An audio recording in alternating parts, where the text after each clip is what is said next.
Most of us have heard of the kamikaze pilots of World War II, but it turns out that story is really only half the picture. Japan's final, desperate struggle also took place in a much, much darker theater of war, beneath the waves.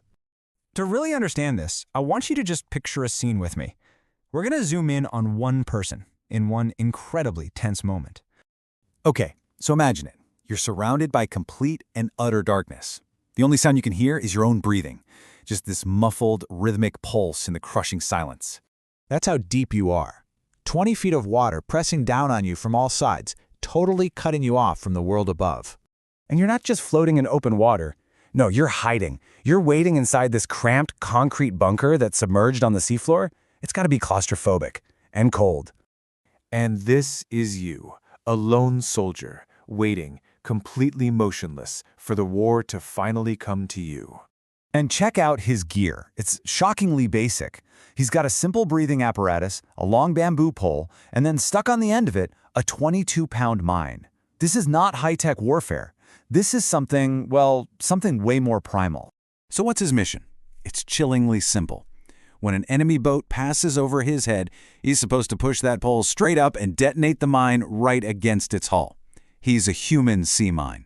And yeah, it's a one-way mission. So, how on earth did it come to this? This one diver, he's just a single example of much larger and frankly much more desperate strategy. Let's zoom out and take a look at the bigger picture. Like I said, the idea of suicide attacks, we immediately think of the pilots, right? The ones who flew their planes directly into Allied ships. It became the symbol of Japan's fight-to-the-last-man mentality. But here's the thing, the kamikaze in the sky, that wasn't some isolated tactic. It was actually part of a horrifyingly comprehensive plan that went from the air to the sea and even under it. And this is really the crucial point.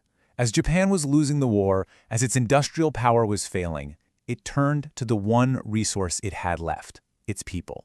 They were literally meant to become the guidance systems for a whole new kind of weapon. So what did this underwater arsenal actually look like? Well, it really centered on two key weapons. These were truly weapons of last resort. Okay, so first, on the surface, you had these things called shinyo. They were basically explosive speedboats, made of plywood and designed for one single purpose, to ram a target and blow up. I mean, this just screams desperation, doesn't it? They were made of plywood. They were powered by a simple Toyota car engine. These things were just crude, mass-produced weapons designed for one final attack. But then things got even more sophisticated, and honestly, way more terrifying. Meet the Kaiten, which translates to return to heaven. These weren't boats. They were human-guided torpedoes. Get this, 3,420 pounds. That was the weight of the warhead packed into a Kaiten. It was an absolutely massive explosive charge, almost 3 times more powerful than a normal torpedo. And here is the most chilling detail. Once the pilot was inside the Kaiten's cockpit, the hatch was often sealed from the outside. There was absolutely no way to escape. No provision for it at all. The attack itself was brutally straightforward. A big submarine would carry the Kaiten close to the enemy fleet. Then it would launch. The pilot would use a tiny little periscope to steer it right into an enemy ship. The final step was impact. So here you can see them, right next to each other.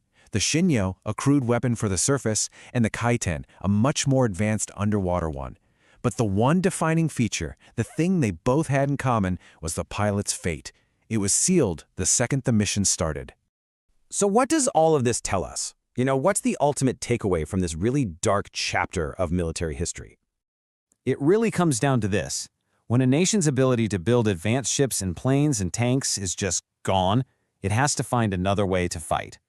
You see, this strategy, it crossed a really crucial moral line. People, and specifically young men, they weren't being treated like soldiers anymore. They were being mobilized as disposable parts, components in a failing war machine. Ultimately, the line between man and machine was just completely erased.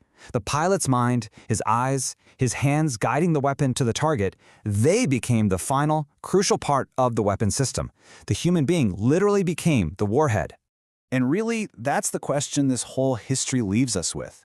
The story of the underwater kamikazes is a chilling look at the answer. It shows us the absolute final resort in a total war, and it leaves you wondering, just what are the limits of desperation?